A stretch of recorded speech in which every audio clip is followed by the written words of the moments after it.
Everything ends. Everything. From books to movies, relationships with friends and lovers alike, from life to the absence of it, everything that is must someday end, no matter how hard we may fight to hold on to it or battle to let it go. Have you ever felt that all consuming sadness that threatens to rip you apart from the inside out? That overpowering sensation of hopelessness that prevents you from seeing anything beyond the darkness?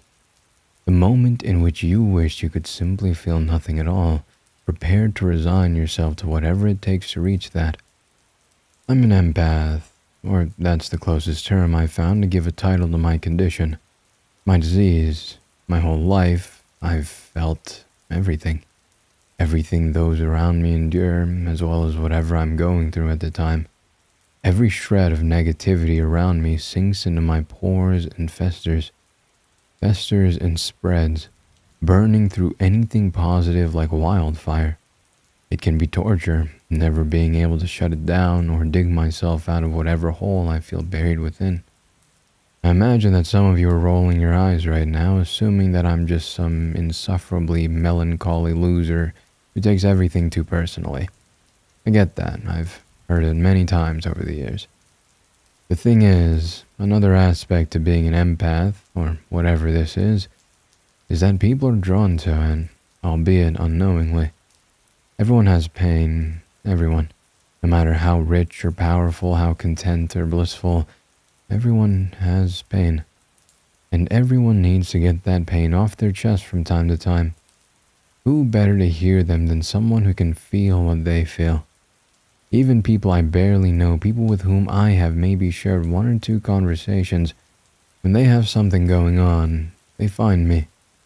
The conversation will begin normally enough. How's your day? How about the weather? Hey, did you watch the game Friday night? But it never takes long for them to get to what they really want to discuss. I listen to them. I always listen. I always hear what they need to talk about, and I always feel every aspect of the agony they're experiencing. From trivial financial issues to broken hearts, from simple daily struggles of the unfulfilled workforce to those seeking an early exit from their miserable lives. I hear it, and I feel it, all. This next part may sound a little bit poor me, but this is my tale to tell, and it needs to be expressed in the way I see fit. Whether it's the case for all empaths, or just my personal experience, nobody ever hears me. Nobody has an ear to lend when my cup is spilling over, and my mind is fit to crumble beneath the weight of it all. To my mother, I was an outlet, a tool to use when necessary. Whether I was her financial support when she would choose to walk away from yet another decent job, or the shoulder she needed to cry on, I was the one she'd turn to. If I needed someone to talk to, however, she'd simply tell me, "I don't need this right now," and brush me aside, unless she still had something else she needed to get off her chest. Every time I tried to move on, to carve out my own path, she would pull me back in. Her manufactured tears she knew would shatter my will, leaving me a servant to her needs once more. She yearned for her eldest son who moved out of state after college, having secured his own path long before I had a chance to. Another fact that she would share almost every second day. She never looked at me as her child, I don't think. Only a necessity, something useful to have around. After I was born, as she told it, I apparently cried for that entire first year. Every few months she would bring that up, how awful life had been for everyone when I came into the world. My father was an alcoholic, whose abuse supposedly got even worse, due to their newest wailing family member. Though I have absolutely no recollection of any of this, I was just a baby, after all. My mom made sure that I would feel guilty about what became of her happy home after I had the nerve to be born. Apparently, after that year of me tormenting my family, it was discovered that I had a hernia, which had gone unnoticed since my birth. While that explained my supposedly endless tears, the damage was already done. My parents split some 5 years later. Why my mother attempted to stick it out with what had become of the man she once loved, I can't say. But I could tell that she held me responsible for his descent. She wouldn't come out and say it, of course, but she didn't have to. I could feel it. I love my mother, and I mourned her greatly when the cancer got the better of her, but it wasn't until I was able to reflect on those years I spent in her service that I truly understood what I was to her. Not only that, but I grew far more aware of why I felt so hopeless most of the time, because her hopelessness attached to mine, like a cancer of my own spreading through me. I formed friendships and romantic relationships through the years, but most of them would end up strikingly similar to what my mother had taught me, that I was there to serve, not to be loved or wanted. To those with whom I grew close, I would inadvertently fall into that same old rut, their venting post, financial support, and shoulder upon which to shed their tears. Once they had their fill of what I could provide, they would move on to those who mattered to them. My affection for them would only guide them closer to those for whom they had a real affection, brushing me aside as a squeezed out tube of toothpaste, my purpose having been fulfilled. So I walked away. I bottled myself up and vowed to never share myself with another, though people in need will still always find me. Of course, I continued to listen and do what I could to help, as that's what I was bred for, that's what I was raised to be. But I would no longer attempt to form bonds or squeeze in the topics I needed to discuss with those who came to me, as they had no interest in such things. I just did my job and moved into the next one. When she came into my life, I didn't even see it coming. Before I knew it, I was spilling every single word I had locked away for decades, pouring them before her as though they fell from a tipped-over bucket. Not only that, but she heard me. She listened without adding her own comparisons. She had also suffered over the course of her life events that no one should ever have to endure. Though my struggles had been very different from hers, and I could neither relate nor imagine going through the things she did, I still felt her pain. In this case, though, I wanted to feel it. I wanted to help her, not due to the responsibilities I was bred for, but because I genuinely wanted to find a way to ease her suffering. I wanted her to find happiness and peace, to smile that beautiful smile I adored so very much. We shared everything, all of the trauma we had endured, her hearing me and me hearing her. Within weeks, I felt the burdens I had carried for so long practically fade into a blur. I felt lighter, so much lighter, as though a backpack filled with rocks had been pulled from my shoulders for the first time in my life. But there were obstacles between us, obstacles that grew more and more daunting with the passage of time. I could feel the ending coming over the days leading up to it. It was no one's fault when we parted ways. It was nothing she did and nothing I caused, though I would find a way to blame myself, as I was taught to believe that I was responsible for everything wrong in life. No matter the reasons for our split, my only concern at the time was still her happiness. I wished her well and always will. She pulled me from a ledge I was edging closer to with every passing moment, and for the first time in my life, she made me feel seen. She made me feel heard. She made me feel like I actually mattered. Over the days and weeks and months that followed, each feeling longer and more grueling than the last, each one making it more difficult to tolerate those in need of my services, I fell into a despair from which I could not free myself. I slung that heavy backpack back over my shoulders, feeling it having filled with so many more boulders, pulling me closer to the ground beneath my feet with every step I took. Let me be clear on this was not on her. If anything, the time we spent together showed me something I had never before known. She showed me love and joy and a bliss that I could never even comprehend before. Had it not been for her, I would have succumbed to my ailments much sooner. She was a gift for which I will always be grateful, but I was the one who allowed myself to believe that I could escape my demons. I was the one who neglected that bag of rocks while it overflowed, splitting its seams beyond their capacity. The hole I had dug myself into was growing deeper by the second, with every negative word from my colleagues at work, breaking down my weakened defenses more and more. That dark cloud had grown so dense that I could see a fragment of light beyond it. I was lost, so very lost, and I no longer wanted to be found. That night, as I left my job in the dust behind me, I was so mentally vacant that I just kept driving, long after I passed by my street. I had no destination nor intentions. I didn't know where I was headed, and I didn't care. I just didn't want to be where I was. I didn't want to be here. Not anymore.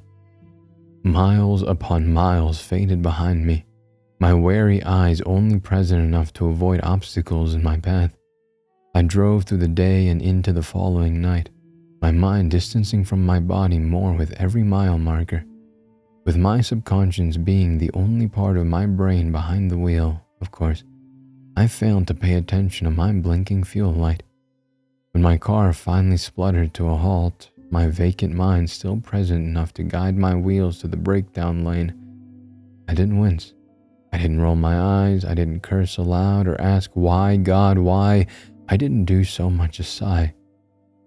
I simply sat in place, gazing through my windshield, my eyes as blank as my mind had grown.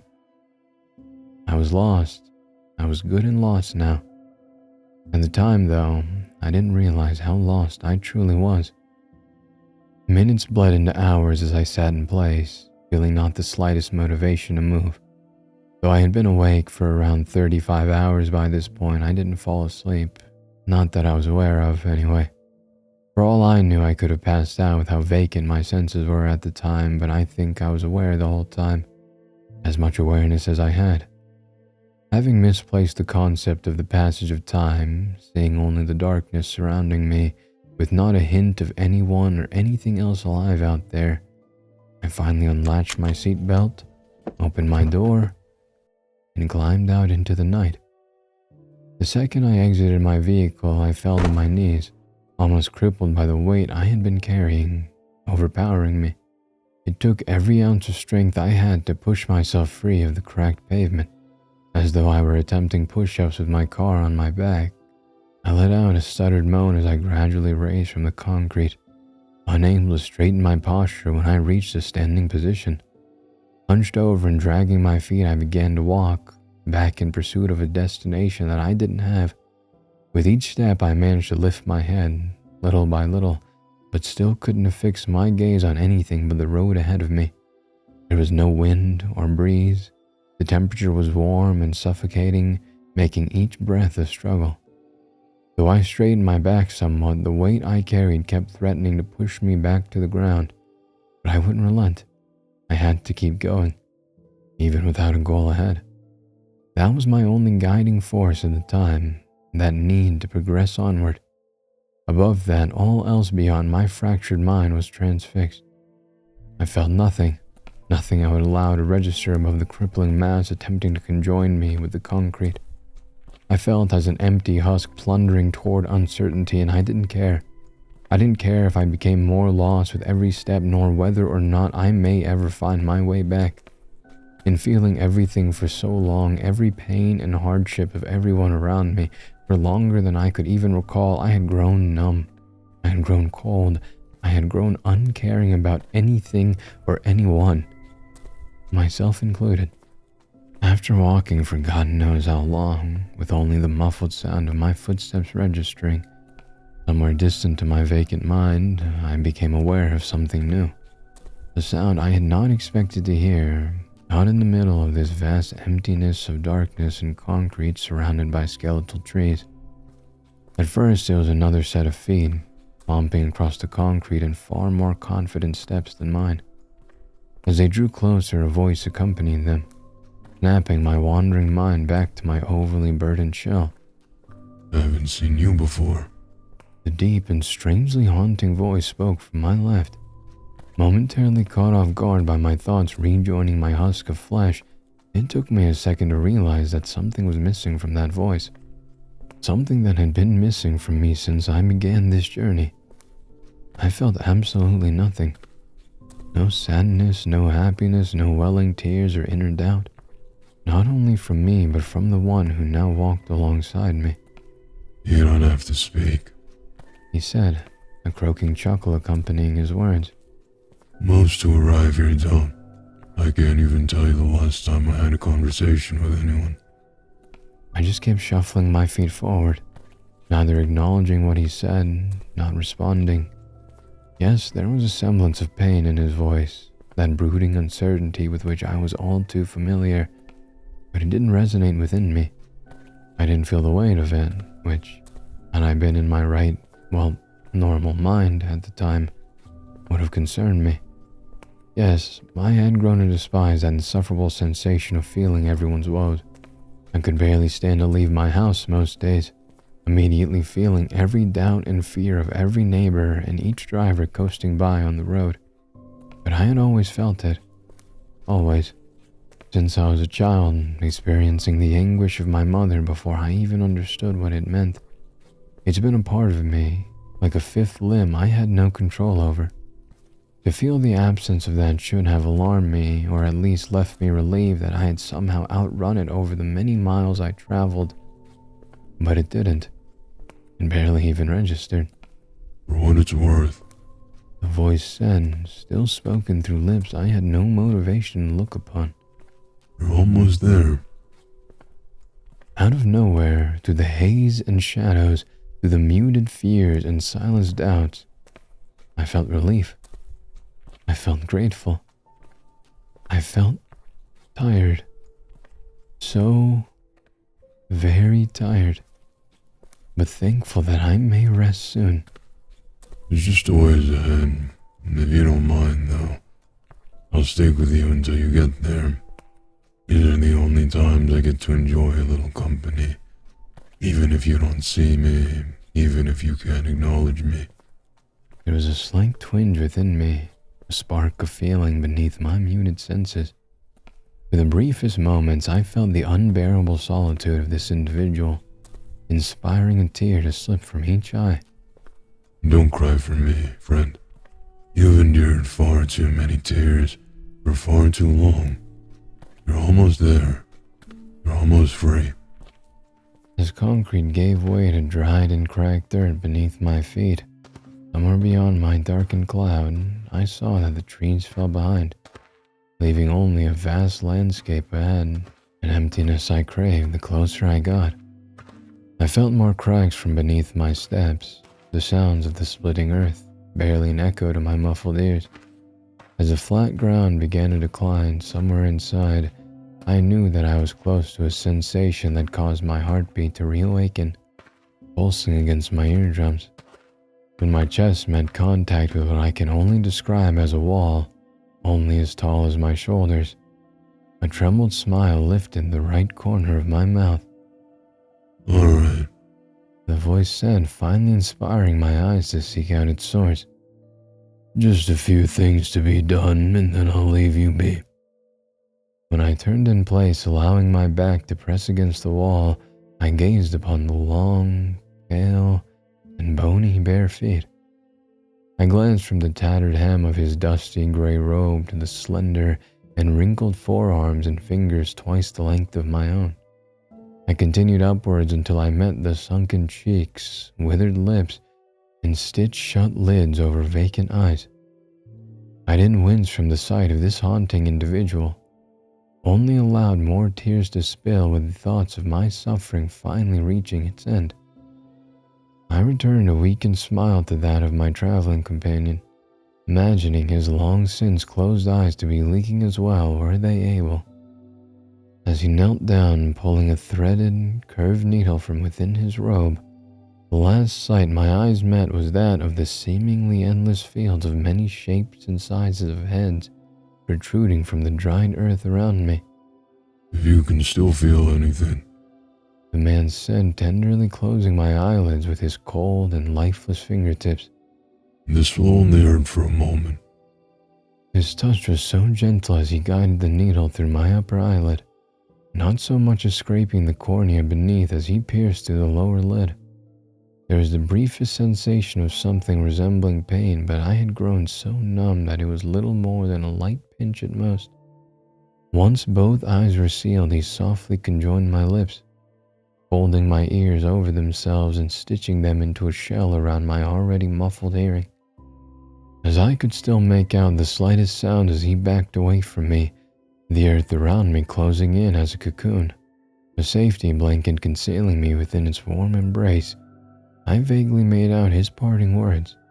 Rest well, my friend. Rest well. As everything around me fell into silence, I allowed my sense of smell and touch to fall into the blissful and peaceful emptiness. With all sensation lost to me, there was no more weight bearing down on me, no more doubts, insecurities, and fears. Simply no more, nothing more. I allowed my mind's eye to fall shut, resigning my entire being to the dirt. I was home. I was free. The concept of time and existence itself drifted away, leaving me something of a semi-conscious figment. I freely sacrificed any sense of self, becoming something intangible, something that no longer dwelled in the mortal plane. The sensation was indescribable yet strangely blissful. Having spent years feeling everything, to feeling nothing, every sense muted to the point of not registering anything, it was a level of peace and tranquility to which words could never be assigned. Though unaware of the minutes, hours, days, perhaps years, I slowly grew aware that I was becoming something else entirely. With my physical shell tucked away, stored like a box filled with memories of days gone by, my soul felt a freedom I had never known in life. I can't even speculate how long I lingered in place, the earth having become one with my physical being. But when I felt myself slip from that steadily decaying vessel, soaring up and away from all I once knew, the exhilaration was unparalleled and incompatible to anything I could hope to verbalize. While I did not see through human eyes anymore, the imagery presented to whatever I was now was nothing short of beautiful. Colors I had never even dreamt of swirled around me like cosmic storms. I floated, weightless and unburdened, as the glorious hues embraced me, while I waved between and around them. Where I was headed I could not even begin to predict, but I ached to find where this vast and blissful landscape of light and wonder led. It was like speeding across a magical road with more intersections than I could even register. Veering this way and that, under and over, there were tunnels of light, each one heading in different directions through the magnificent cosmos. I felt neither hot nor cold, no physical sensations at all, but my entire intangible being tingled in a way that felt so blissful and pure. For what could be eons, I explored this endless landscape of wonder and delight, unburdened by anything, while I immersed myself in the tranquility and peace of it all. Though I had never been a religious man, this experience was nothing short of heavenly. Of course, as I said in the beginning, everything ends. Every road leads to somewhere, and light cannot exist without darkness. Whether it was the path I followed or the natural course of this journey, I cannot say. Be it from those burdens I had brought with me, those I thought myself to have escaped, or some punishment for acting so selfishly by leaving everything and everyone behind, I may never know. But when my blissful journey finally led me to the darkness, something I would describe as some sort of void in whatever this reality was, the transition was so jarring that I couldn't fully understand what was happening at the time. I had been soaring for so long, flying through the sensational utopia that lies somewhere beyond mortality. I could barely wrap my mind around the sensation of suddenly coming to a halt, from feeling weightless to so much heavier than I had ever been in my life, frozen in place, unable to convince myself to move.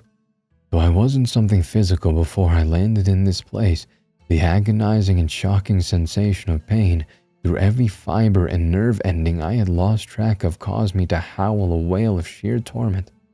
I couldn't tell if the vision of my soul had been blinded, or if only darkness surrounded me was all that exists in this place, but it was absolutely horrific. The concept of the passage of time came flooding back to me as quickly as the feeling of being something physical again. Though my inability to visualize anything beyond the endless pitch of the darkness of night prevented me from seeing whatever I was now. All I grew aware of was the pain, like my flesh was being peeled from the bone from every inch of me at once, unrelenting for a second.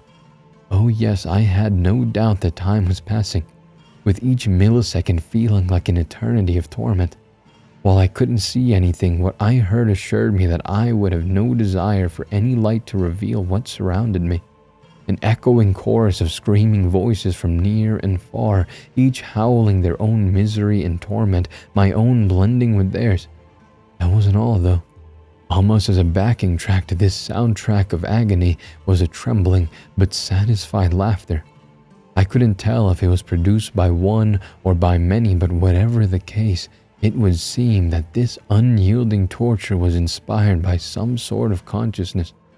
I can't even begin to imagine how long this went on, each moment bringing a new sensation of anguish and suffering. I couldn't build up any sort of immunity or learn to mute the pain, as it was both constant and ever-changing. But finally, after what felt like decades of this, I realized that I could command my screams to form words. "Why?" I begged, desperate to be granted answers to this assault. What? A hollow voice returned. "Why are you doing this? What have I done to deserve this?" That is something you must ask yourself. What? What does that mean? Why are you doing this to me? We are doing nothing, child. We simply enjoy watching. Watching you tear yourselves apart. My eyes sprung open, eyes I did not even realize I had anymore. While everything around me was still far too dark to make out, I could see myself, my body, and what I was doing to it. Even as I watched on, my jaw hanging limp and quivering from this sight, my fingers danced across me, peeling my flesh away, digging and clawing into the meat beneath. "Stop!" I demanded, begging my hands to yield this madness, but they just kept going. I fought to command my limbs to obey me, even as the pieces stripped down to the bone began to reform, my fingernails digging back into them almost immediately. "Please!" I screamed. "No more!" Over and over again, unrelentingly, I ripped myself apart, regrew and tore into myself, an endless circle of agony and regrowth. No matter how much I begged for release, this never-ending attack on myself would not stop. I tried to close my eyes again, but once my fingers noticed this, they stripped my eyelids away, the only thing blocking my view being the blood as it streamed down my face. It was as though my hands were sentient, while still somehow controlled by my mind. I felt both the movement of my knuckles and wrists being commanded to wage this assault by a part of my mind I couldn't access, as well as the wounds they tore into my flesh. As this continued, I understood what the voice meant. That I both wanted this and wished for it to end. Even while my senses were enraptured by those glorious colors and vibrant storms I had left behind what felt like centuries ago, I knew I didn't deserve that bliss, that I had no right to such intoxicating joy. Somewhere in my tormented brain, I believed that I deserved this pain, that I had always deserved this suffering, but somewhere beyond that inner loathing, in the recesses I had never been able to access before, I knew that I had done nothing to warrant this, nothing I had control over. I didn't ask to be brought into the world, nor to have inspired such hatred in the family I was born into. They made me only to curse their own creation, but I had no say in this. Pain was the first lesson I learned, and the one that followed me throughout my journey. Between the hernia that caused me to cry, having no other way to communicate, and the resentment that scarred my psyche before I had a chance to even know who I could be without it, I was damned from my first breath. It was as this realization formed through my chaotic thoughts, the war within me growing silent, when I began to regain some semblance of control over my extremities. "No," I whispered, my hands finally falling limp to my sides, my shredded skin once more repairing itself. "That's enough." In the depths of my fractured mind, I knew that I had tried. Back in the world I left behind, I did what I could for people, family, friends, and strangers alike. Yes, I was well aware what a curse my parents saw me as, but surely I had already paid the price for that.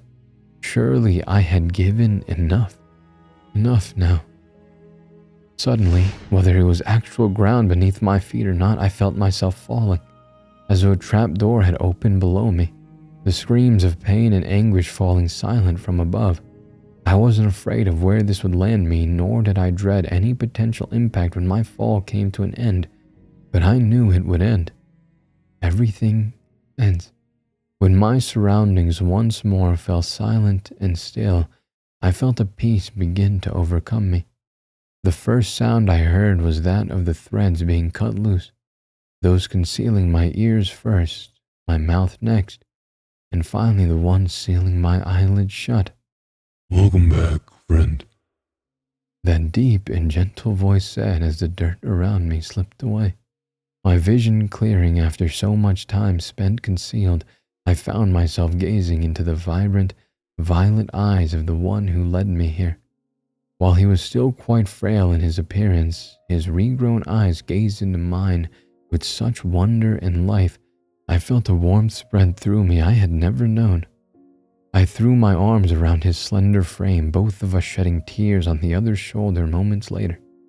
Once more, time fell into a blur as we shared each other's burdens and pains, his overpowering loneliness and my growing desire to live again, to actually live as I had never allowed myself to before. We did not speak as he guided me back to my car, nor did we need to. Our tears had spoken volumes of which words could never express.